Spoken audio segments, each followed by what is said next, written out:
ओम शांति। आज के वरदान, बाप दादा के वरदान अपने प्यारे बच्चों के प्रति। डेट 9 फरवरी 2022। वरदान है, स्वस्थिति द्वारा हर परिस्थिति को पार करने वाले मास्टर त्रिकालदर्शी भव। स्वस्थिति द्वारा हर परिस्थिति को पार करने वाले मास्टर त्रिकालदर्शी भव। कभी कभी हम अपने जिंदगी में ऐसे कहते हैं, हम तो ऐसा बनना नहीं चाहते थे, लेकिन परिस्थिति ने ऐसे हमें बनाया। परिस्थिति माना मेरा नहीं, मैं जाना नहीं चाहती थी, उन्होंने कहा इसीलिए मैं गया, उनके कारण। तो ये जो परिस्थिति आता है, मुझे गुस्सा करने का इंटेंशन तो नहीं था, उन्होंने गुस्सा किया इसीलिए मैंने भी गुस्सा किया। पहले उन्होंने स्टार्ट किया। ये परिस्थिति ही न आवे, उसका प्रभाव हमारे ऊपर न पड़े डे टू डे लाइफ में, क्या करें? तो बाबा कहते हैं स्वस्थिति। हम क्या करते हैं? दुनिया में चोर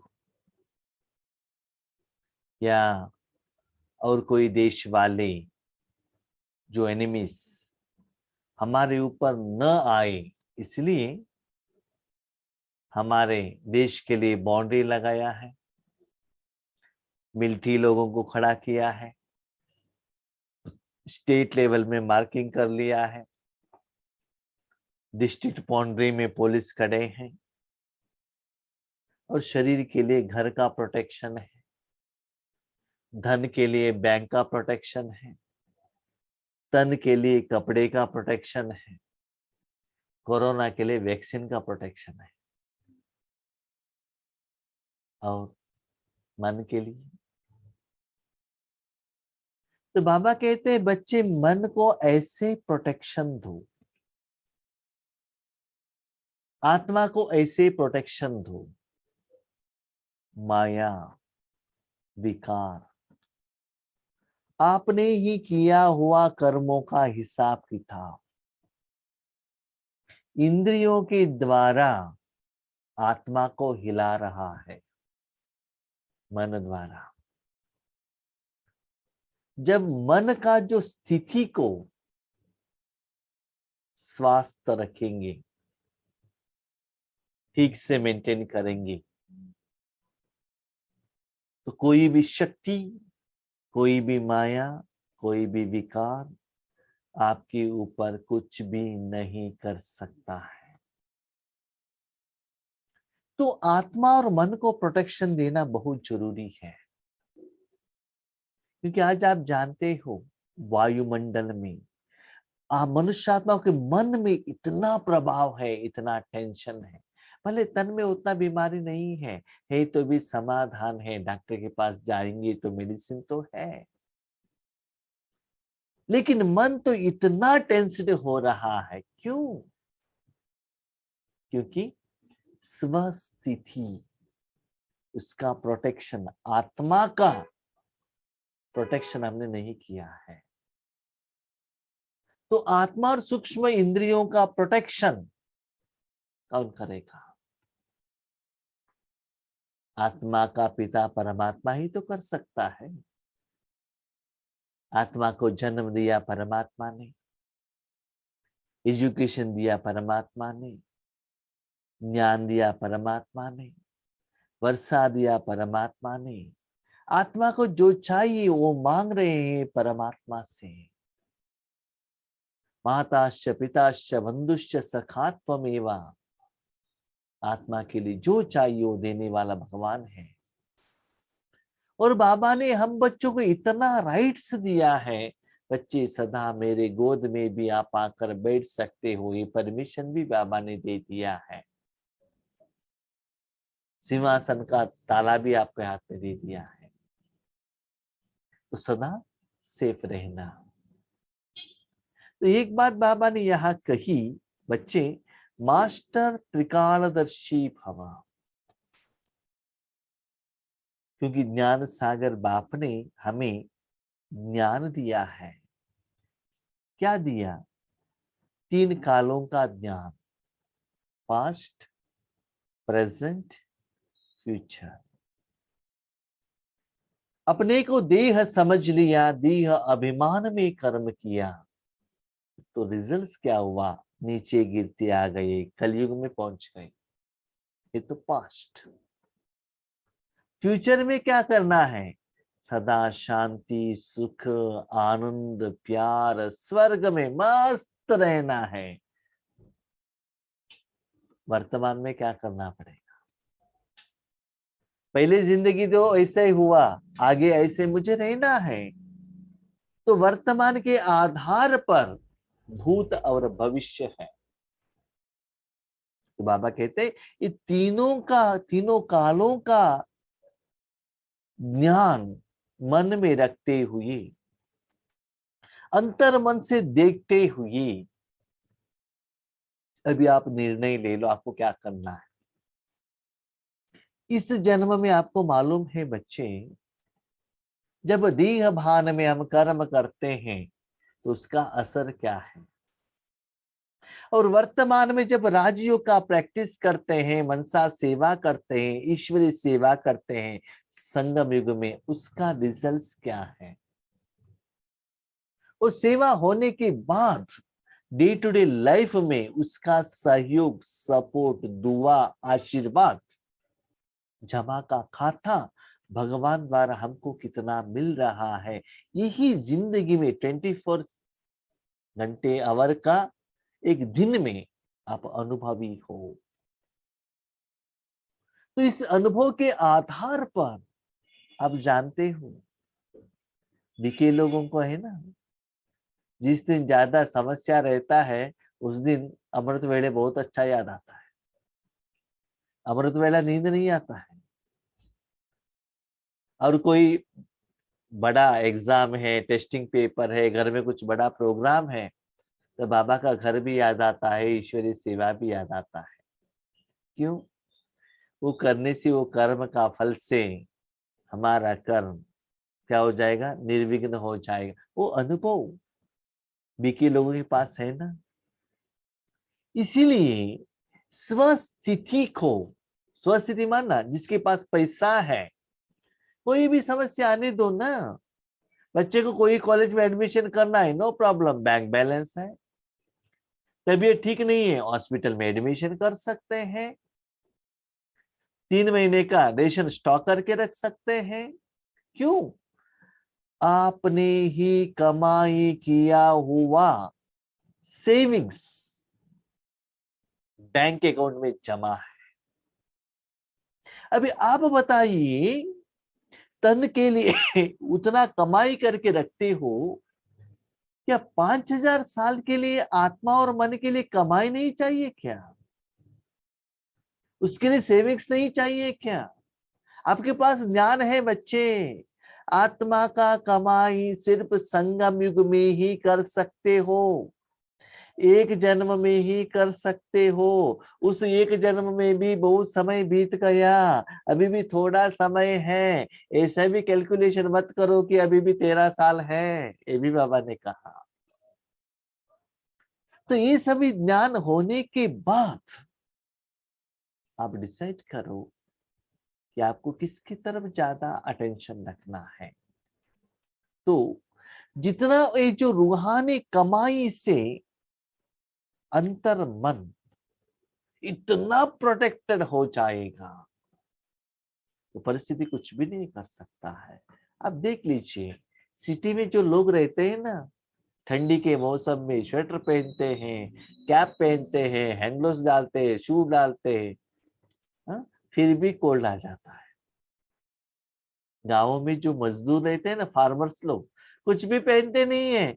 सुबह उठते सूर्य उदय होने के पहले ही जाकर खेती में काम करते हैं। उनको ना बुखार आएगा ना ठंडी आएगा, बारिश में ही वो खेती का काम करते ही रहते हैं। क्यों? अंदर की बॉडी में इतना रेजिस्टेंस पावर है, अंदर है। बाहर से कुछ प्रोटेक्शन देने का जरूरत नहीं है। तो वैसे ही भाई बहनों, हम क्या कर रहे हैं? स्थूल पैसे का, बिल्डिंग, रिश्तेदारों का प्रोटेक्शन के ऊपर हम जिंदा जीते हैं। हम सोच रहे हैं उससे हम परिस्थिति के ऊपर विजय प्राप्त कर सकते हैं, लेकिन सच्चाई वो नहीं है।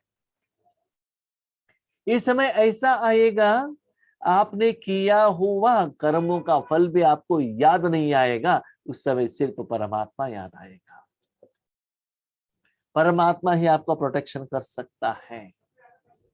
इसीलिए अभी से ही परमात्मा को आगे रखो, परमात्मा को साथी रखो, तो परिस्थिति के ऊपर आप विजय प्राप्त कर सकते हो। यही तो महाभारत में एक कहानी है। एक बार कर्ण के पांव पर, जिस कर्ण को युद्ध सीखने का विद्या सिखाई, वो गुरु सोए हुए थे। एक छोटा सा कीड़ा आ गया और कर्ण के पांवों को काटने लगा।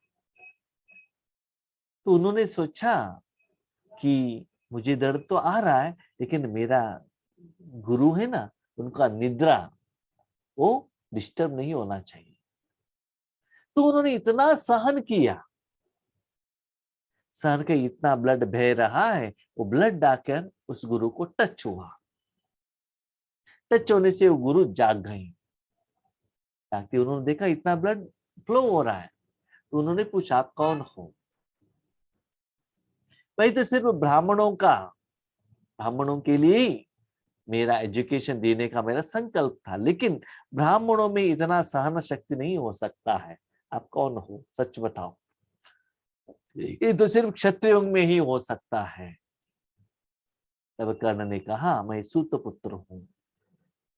तब गुरु ने उनको शाप दिया, जो मैंने आपको विद्या दी है, जरूरत के समय पर वो मंत्र, वो विद्या आपको याद न आए, शाप दिया। तो वैसे ही यहां बाबा कहते हैं, कभी कभी जो कोई शक्ति, जो कोई गुण, जो कोई विशेषता धारणा करना चाहिए, हम भूल जाते हैं। उसके बाद याद आता है, ये तो ऐसे करना था, लेकिन टाइम बीत गया, क्या कर सकते हैं। इसीलिए आप प्रोटेक्शन नहीं कर सकते। कभी कभी है ना, हमारे पास जो बीमारी का टैबलेट पर्स में रहता है, लेकिन भूल जाते हैं। ये यूज किया होता तो प्रॉब्लम सॉल्व हो जाता था ना। पर्स किस पार्टीशन में चेंज रखा था, मैं तो भूल गई। तो बाबा कहते हैं, समय के अनुसार आप ठीक रास्ते पर नहीं चलेंगे, आपका मन विचलित हो जाएगा। तो जिस समय जो शक्ति को यूज करना चाहिए, वो शक्ति यूज नहीं होता है, एक्सपेक्टेड रिजल्ट्स नहीं आएगा। तो आपका मन निरंतर बाबा के साथ क्लियरली कनेक्शन नहीं रहता। जो बच्चे त्रिकालदर्शी स्थिति में स्थित रहते हैं, वह अपनी स्वस्थिति द्वारा हर परिस्थिति को ऐसे पार कर लेते हैं जैसे कि कुछ था ही नहीं। जैसे कि कोई ने क्या किया ना, पहले गवर्नमेंट ने कहा वैक्सीनेशन लगाओ, पहले उतना रश नहीं था, लगा लिया। उसके बाद जब कोरोना पीक स्टेज पर पहुंच गए, तब लोग भागने लगे।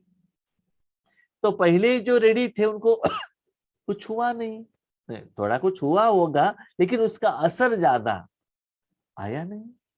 तो इसीलिए बाबा कहते हैं बच्चे, आपको मालूम है भविष्य में विनाश आने वाला है, भूत प्रेतात्माओं का प्रभाव आने वाला है, अपना ही हिसाब किताब आने वाला है, इसीलिए अभी से ही स्वस्थिति को मेंटेन करो। जब आपके घर में आग लग जाएगा तब पानी लेने के लिए भागेंगे तो होने वाला नहीं है। आग लगे या न लगे, आपके घर में क्या होना चाहिए कि वेल होना चाहिए और पानी रहना चाहिए, सदा स्टॉक में रखिए। इसीलिए हम कभी कभी क्या कहते हैं ना, बाबा विनाश होने दीजिए ना, उस समय कुछ भी नहीं करेंगे, योग करते ही रहेंगे। कहाँ होगा, एक सिर दर्द आ गया तो योग करने को नहीं होता है, एक समस्या आ गया तो नहीं होता है, एक विघ्न आ गया तो नहीं होता है।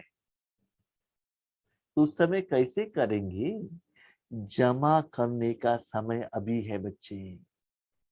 तो उस समय क्या करेंगे, उस समय दान करने का समय है। जैसे कि बुढ़ापे में जो जवानी में कमाई किया है ना, वो सभी डॉक्टर को पेमेंट करने का समय है वहां, उस समय जमा करने का समय नहीं है, कमाई करने का समय नहीं है। तो अभी कोरोना के रूप में बच्चे आपको मैंने जमा करने के लिए चांस दिया है, चॉइस दिया है।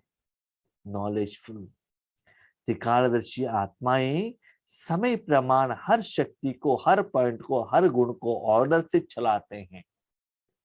सिर्फ जो चीज आपके पास कितना है, कैसा है, ये नहीं है, लेकिन किस समय किस परसेंटेज में उसको यूज करना है, ये भी इंपॉर्टेंट है।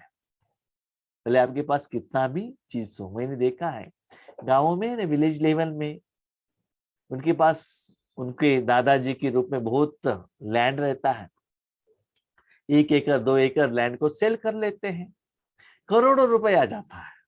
क्या करना है, अच्छा अच्छा बिल्डिंग बनाया, बिल्डिंग तो बहुत अच्छा दिखता है, अंदर जाएंगे तो पता चलता है, क्या पता चलता है, जो चीज जहां रखना चाहिए वहां है ही नहीं। सोफा में जाएंगे तो पुराना कपड़ा गिरे हुए हैं, शोकेस में तो चीज इधर उधर चला गया है, और रसोई में जाएंगे तो जो वहां का बर्तन है ना वो साफ हुआ ही नहीं।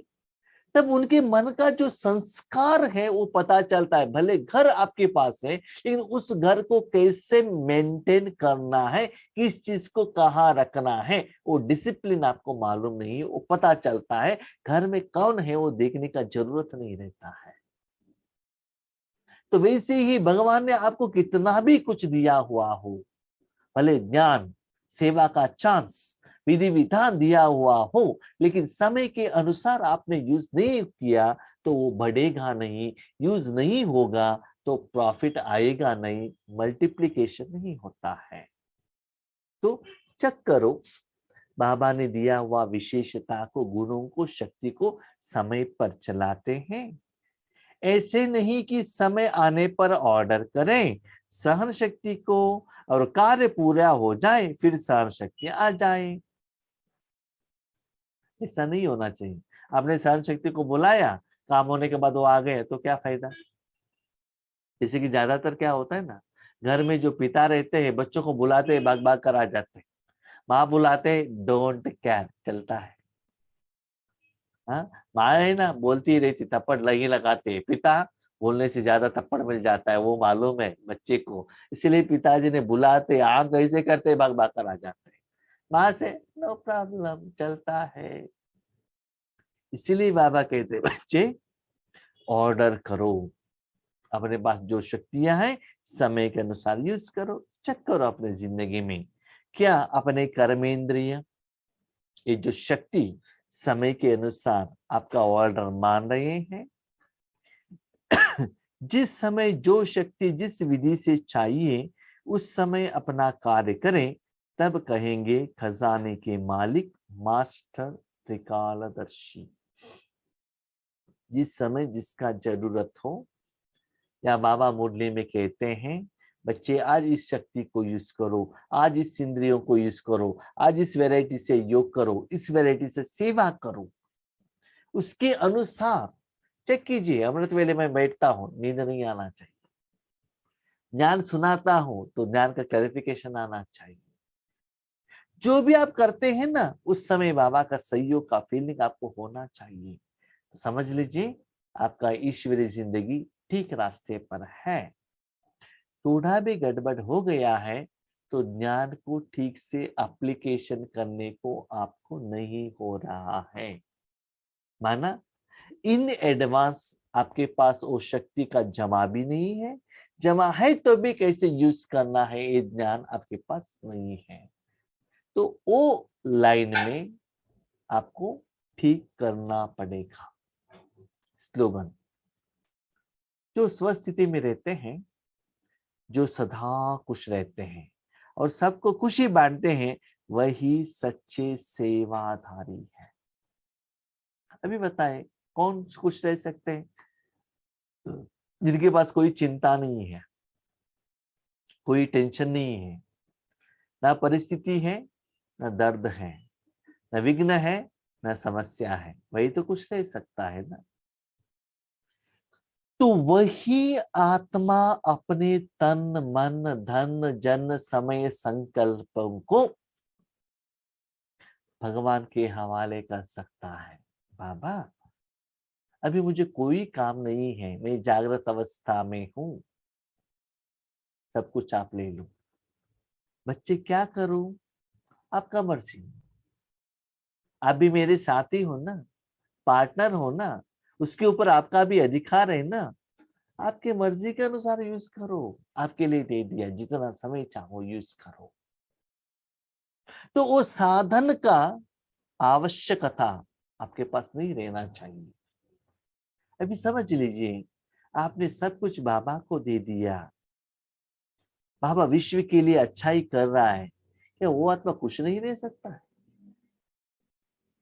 रह सकता है कि नहीं सकता है? आपके घर में प्रोग्राम है, सभी लोग आकर कह रहे हैं, क्या कह रहे हैं? भोजन तो बहुत अच्छा था, हर प्लानिंग परफेक्ट था, बहुत सुंदर था, खुश होंगे कि नहीं होंगे? तो भगवान ऐसे एक व्यक्ति है, सृष्टिकर्ता है, दुनिया को जो जो चाहिए, हर आत्मा को जो चाहिए, आपके द्वारा करता, सृष्टिकर्ता आपके द्वारा दे रहा है। तो सोच लीजिए, सारे दुनिया वाले स्पेशली परमात्मा की तो वो कितना खुश होंगे। तो आपके साधन को यूज किया, उस साधनों का फल स्वरूप आपको मिल रहा है। तो जो सदा खुश रहते हैं, इसका मतलब जो सदा ईश्वर को सेवा के लिए अपना समय देते हैं, वही सच्चे सेवाधारी हैं। माना सेवा के लिए इंस्ट्रूमेंट, सेवा के लिए आधार, सेवा का मालिक करने वाला भगवान। बाबा ने क्लियरली कहा, जितना निरंतर आप सेवा में बिजी रहते हैं, उससे स्वस्थिति आता है। जितना सेवा में रहते हैं उतना बाबा आपके साथ में रहता है, स्वस्थिति ऑटोमेटिकली रहता है। स्वस्थिति ऑटोमेटिकली है तो परिस्थिति आने का वहां चांस ही नहीं है। तो सदा ईश्वरीय सेवा में बिजी रहिएगा और अपने मन को सदा बाबा के साथ कनेक्शन में रखिएगा। लेकिन हम क्या करते हैं? पति की सेवा, बच्चों की सेवा, पोते की सेवा, फाइनली रोना पड़ेगा। हमने इतना सब कुछ किया इन लोगों के लिए, वो लोग कुछ भी नहीं दे रहे हैं। भाई तो कुछ भी नहीं देंगे क्यों? पहले उन आत्माओं के साथ का जो अकाउंट है वो सेटल हो गया है, बस वो कुछ नहीं देंगे, क्योंकि हमारा ही लोन क्लियर हुआ है। इसीलिए भले स्थूल रूप में किसी के साथ में रहिएगा, किसी का सेवा कीजिएगा, लेकिन मन में सदा ईश्वरीय सेवा में बिजी रहेगा, तो सदा खुश रहो, आबाद रहो। आप भी खुश रहे, दुनिया वालों को भी खुश रखे। याद रखिएगा, जिंदगी कितना दिन का है मालूम नहीं है, और 1 सेकंड भी हो सकता है, 1 साल भी हो सकता है, 10 साल भी हो सकता है। लेकिन जितना दिन है, सूक्ष्म रूप में बाबा को साथ में रख के खुश रहिएगा। This is in your hand. आज आपके पास गहने हैं, कल नहीं हो सकता है। पैसा है, हो सकता है, नहीं हो सकता है। पोस्ट एंड पोजीशन रह भी सकता है, नहीं भी रह सकता है। हेल्थ रह भी सकता है, नहीं भी रह सकता है। लेकिन अंदर का इनर जो खुशी है, राजयोग का जो प्रैक्टिस का जो खुशी है, सदा आपके हाथ में है, इंडिपेंडेंट। जो समय के इंपॉर्टेंस को जानकर उससे प्रैक्टिस करते हुए इतना खुश रहिए। दिस इज रियल, सच्चा प्यार है, सच्चा सेवा है। जो आत्मा करते हैं ना, अंदर से खुश रहते हैं, अंदर से दिखाई नहीं देता है। उनसे ही बाबा सच्चा सेवा कराते हैं। जो बच्चे मांगते हैं ना, बाबा ये दे दो, ये दे दो, ये दे दो, ये दे दो, तो आपको क्या अच्छा लगता है? मांगने वाले अच्छे लगते हैं कि देने वाले अच्छे लगते हैं? बाबा हमको क्या बनाता है? भगत बनाता है कि देवता बनाता है? जब तक आप खुश नहीं रहते हो, खुश कब रहते हो? आपका सारा अकाउंट बाबा ने सेटलमेंट किया है तो आप खुश रहते हो। कुछ भी चिंता मत कीजिएगा, मस्त रहिएगा, जितना भी जिंदगी मस्त फकीर। तो बाबा कहते हैं बच्चे, इस दुनिया में कौन खुश रह सकता है? जो फकीर है। फकीर माना मेरा कुछ है ही नहीं, सब कुछ भगवान के हवाले कर दो तो मस्त। ठीक है, अच्छा, ओम शांति।